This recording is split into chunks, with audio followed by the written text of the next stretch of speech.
Good morning. I'm very pleased to have this opportunity to say a little about two exciting new developments in the city: the Brackenside open-air swimming pool and the Children's Adventure Playground in Central Park.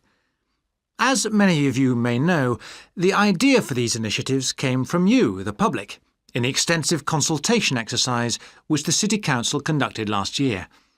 And they have been realised using money from the SWRDC, the South West Regional Development Commission. First of all, Brackenside Pool. As many of the older members of the audience will remember, there used to be a wonderful open-air pool on the seafront 30 years ago, but it had to close when it was judged to be unsafe. For the design of this new heated pool, we were very happy to secure the talents of internationally renowned architect Ellen Wendon, who has managed to combine a charming 1930s design, which fits in so well with many of the other buildings in the area, with up-to-the-minute features such as a recycling system, the only one of its kind in the world, which enables seawater to be used in the pool. Now, there's been quite a bit of discussion in the local press about whether there would be enough room for the number of visitors we're hoping to attract, but the design is deceptive, and there have been rigorous checks about capacity. Also, just in case you were wondering, we're on schedule for a June the 15th opening date, and well within budget, a testimony to the excellent work of local contractors Hickman's. We hope that as many people as possible will be there on June the 15th. We have engaged award-winning actress Coral White to declare the pool open, and there'll be drinks and snacks available at the poolside. There'll also be a competition for the public to decide on the sculpture we plan to have at the entrance. You will decide which famous historical figure from the city we should have.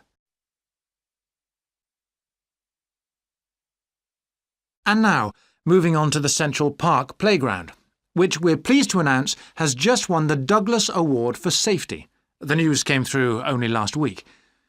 The unique design is based on the concept of the global village, with the playground being divided into 6 areas showing different parts of the world, each with a representative feature.